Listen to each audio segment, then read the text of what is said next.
So, para na akong i-explain ang number 1.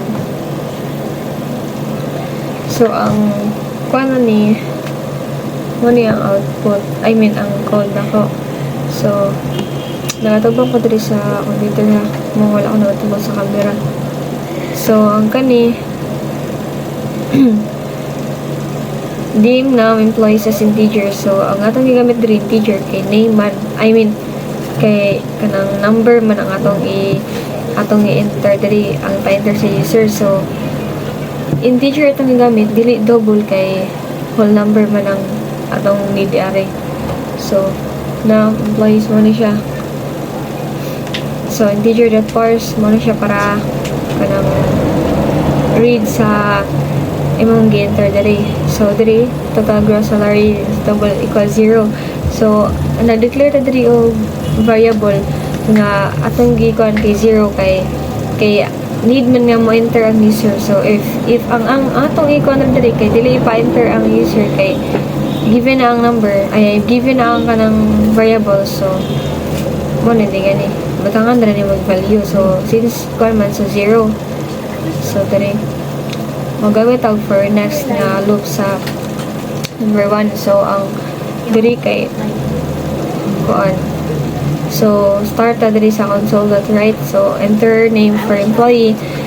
Mo na siya I, which is kani ang for I, mo na siya siyang first na employee. So, atong gi-color diri nga si I ni diri. So, ang atong, for example, ang atong gi-call nga name kay kani si Jendo. Siya si employee number 1. So, diri si console.write so enter salary per hour for name. So, si Jendo, enter nimo ang salary per hour. For example, ang imong enter nga salary per hour kay kani 10 sa. So, ang atong gigamit diri nga kuan kay double.parse kay number man, pwede po siya ka ng lahi ang imong gamitan, pero so it's your choice man. So, akong gigamit kay double.parse. So, ang sunod na pod kay kanang enter our work in a week. So, diri kay same ragapon siya, same process dari. So, diri dim gross salary is double equals salary. So for example, ang iyang salary kay kuan, iyang salary akong gi-enter diri.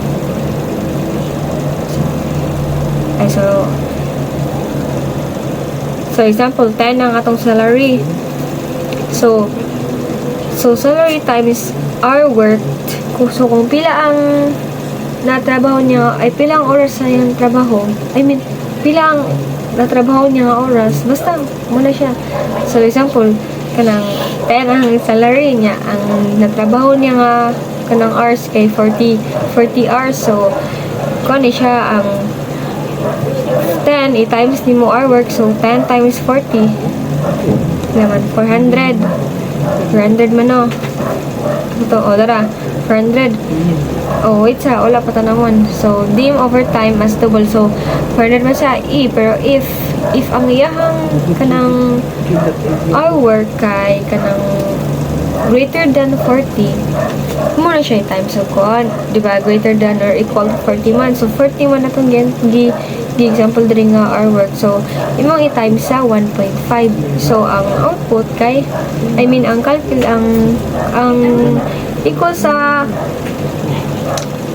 diri kay 400 times 1.5 is 600. So, else overtime salary kani equals to gross salary. So, mag-end if nata. So, diri dim total pay is double equals overtime salary. So, naman siya.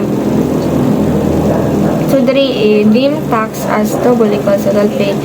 So, for example lang, imong gi-kandri nga dili, for example, so ang kato imong gi-enter, imong gi-kuan diri kay 400 man to, no?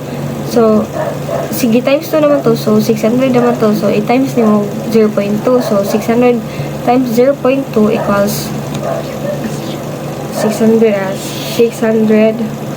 times 0.2 120 dara. 120. So, mo na siya nga ang output. So, muna siya ang tax. Muna siya ang total pay. Muna siya ang tax na.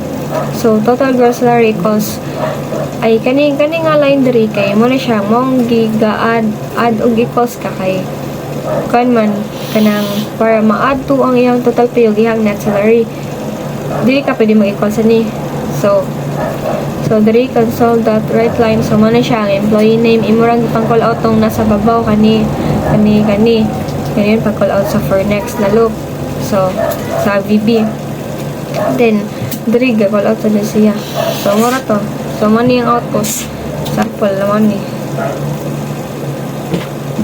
Magbota ba ko pangibaran. Number 59. Ito. Si Jan. Doon. Butang pa ng 10. Niya, yung natrabaho kay 40.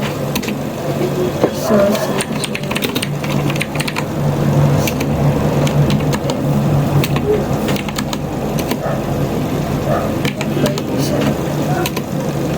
so, money siya.